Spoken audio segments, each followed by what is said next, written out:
देश के हर इंसान के दिल में एक ख्वाब होता है। उस ख्वाब के साथ उसके मन में कुछ विचार भी होता है, आइडियाज भी होते हैं। कुछ लोगों के आइडियाज हर दिन पैदा होते हैं और शाम होते होते बाल मृत्यु हो जाता है।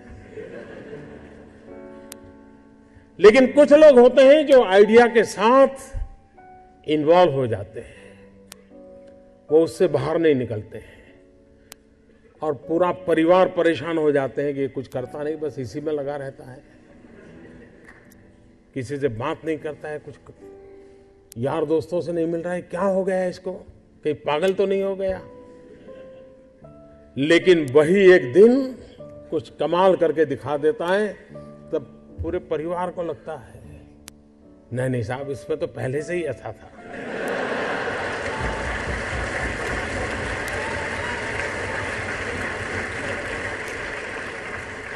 आप में से सबके जीवन में एक अनुभव आया होगा, जो सर्वनाश आपने सुना किसी की मां ने कहा हो या न कहा हो, लेकिन कम अधिक मात्रा में आपको सबको अनुभव आया ही होगा, क्योंकि ज्यादातर ये फर्स्ट जनरेशन एंटरप्रेन्योर है, ऑल स्टार्टअप्स।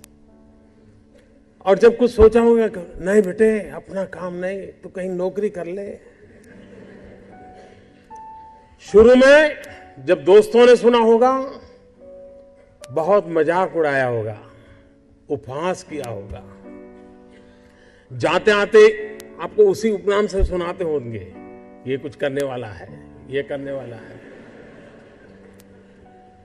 फिर एक पल आया होगा, सारी दौर विरोध हुआ होगा, सब दौर परिवार के लोगों ने विरोध किया होगा, नहीं ये नहीं करना है, जाओ कमाओ, नौकरी कर लो, देखो उसका पहचान है, वो नेताजी को जानते हैं, जाओ उसको मिल लो।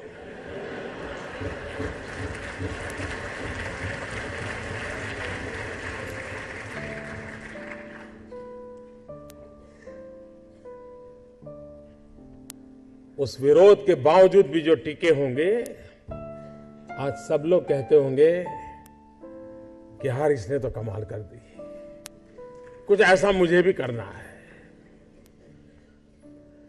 हर किसी के स्टार्टअप की जिंदगी की यही कहानी है। एक भीतर से एक ऊर्जा होती है, भीतर में सपने होते हैं, उसके साथ खप जाने का इरादा होता है, तब जाकर के परिस्थितियां पलटती हैं। और दुनिया में हर किसी ने यही किया होगा। कभी आज हम सोचें कि 1423 आई थिंक 1423 कोलंबस जब निकला होगा, क्या मिलने वाला था?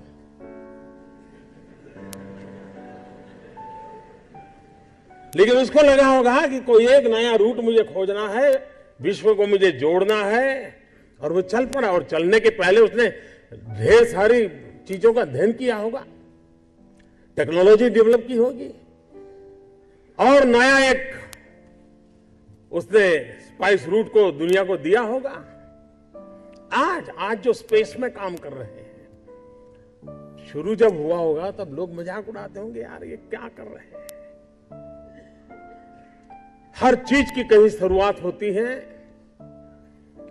तो जो करता है उसी को दिखता है क्या होने वाला है, औरों को वही दिखता है कि ये पागल है। और इसलिए जिन्होंने ये सफलता पाई है, वे सिर्फ एंटरप्रेन्योर नहीं है, एक प्रकार से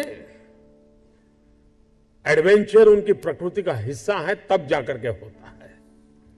स्टार्टर की सक्सेस सिर्फ एंटरप्रेन्योरशिप क्वालिटी से नहीं है, रिस्क टेकिंग कैपेसिटी, एडवेंचर करने का इरादा, ये उसके साथ जुड़ता है। और तब जाकर के हम दुनिया को कुछ दे सकते हैं। जो कुछ करने के इरादा से आता है, पैसे उसके लिए बाय प्रोडक्ट होते हैं। और आप सबने देखा होगा कि आप लोगों ने जब शुरू किया होगा, तब आपने बैंक बैलेंस क्या होगा ये कभी नहीं सोचा होगा, लेकिन किसकी जिंदगी में क्या बदलाव लाता हूं यह सोचा होगा, तब हुआ होगा। और स्टार्टअप का मतलब ये तो नहीं है कि हर किसी के पास $1 बिलियन का काम हो रहा है और 2000 लोग काम करें, जरूरी नहीं है।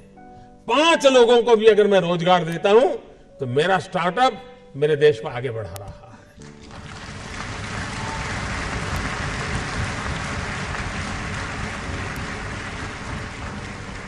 एक साइकोलॉजिकल चेंज लाना है कि यूथ के दिमाग में जॉब सीकर की मानसिकता से उसको बाहर लाना है, वो जॉब क्रिएटर बने। और एक बार उसके दिमाग में आ गया कि मुझे 2 लोगों की जिंदगी को बद संभालना है, वो कर लेगा। जिस देश के पास 800 मिलियन 35 से कम आयु के नौजवान हो, जिस देश के नौजवानों के पास टैलेंट हो, हाथ में हुनर हो, अपरंपार सपने हो और पूरी दुनिया में अवकाश ही अवकाश हो, क्या नहीं हो सकता है। आज मैं आईटी प्रोफेशनल से कहना चाहूंगा, विश्व के किसी भी दुनिया के देश के नेताओं से मैं मिलता हूं, दुनिया का कोई भी डेलीगेशन आता है, उनकी जो बातों होती है उसमें एक चिंता हर एक को सता रही है और वो है साइबर सिक्योरिटी। हर कोई परेशान है साइबर सिक्योरिटी को लेकर के। क्या भारत साइबर सिक्योरिटी प्रोवाइडर के रूप में अथॉरिटी बन सकता है? एक बार हिंदुस्तान का ब्रांड का साइबर सिक्योरिटी का सॉफ्टवेयर मिल गया, अब दुनिया की कोई ताकत उसको हिला नहीं सकती। ये कर सकते हैं क्या? मानव जात के लिए चुनौती आवश्यक है, क्योंकि सरफरे लोग तो हैं जो तबाही करने पर तुले हुए हैं, लेकिन हम मानवता को बचा भी तो सकते हैं। हमारे पास इस प्रकार के लोग हैं। और ये भी सही है, भारत के पास मिलियंस ऑफ मिलियन प्रॉब्लम है, कोई इनकार नहीं कर सकता है। लेकिन एट द सेम टाइम मुझे इस बात का भरोसा भी है कि बिलियंस ऑफ बिलियन माइंड भी है। अगर मिलियन प्रॉब्लम है तो बिलियन माइंड भी तो हमारे देश में है। हर स्टार्टअप के पीछे कोई न कोई समस्या के समाधान का इरादा रहना चाहिए, और जब किसी स्टार्टअप के पास समस्या के समाधान का इरादा होगा तो उसकी संतोष का लेवल भी कहीं कुछ और होगा जी। जब किसी की जिंदगी में बदलाव लाता है तो उसको एक सेटिस्फेक्शन मिलता है। और इसलिए मैं वो कुछ करके दिखाऊं जिसमें मैं जॉब क्रिएटर बनूं, मैं वो कुछ करके दिखाऊं कि जिसके कारण किसी की जिंदगी में मैं काम आऊं, मैं वो कुछ करके दिखाऊं कि मेरे देश को एक कदम आगे ले जाने में मेरा भी कोई योगदान हो। इतना भी अगर सपना लेकर के हम चलते हैं, हम बहुत कुछ कर सकते हैं।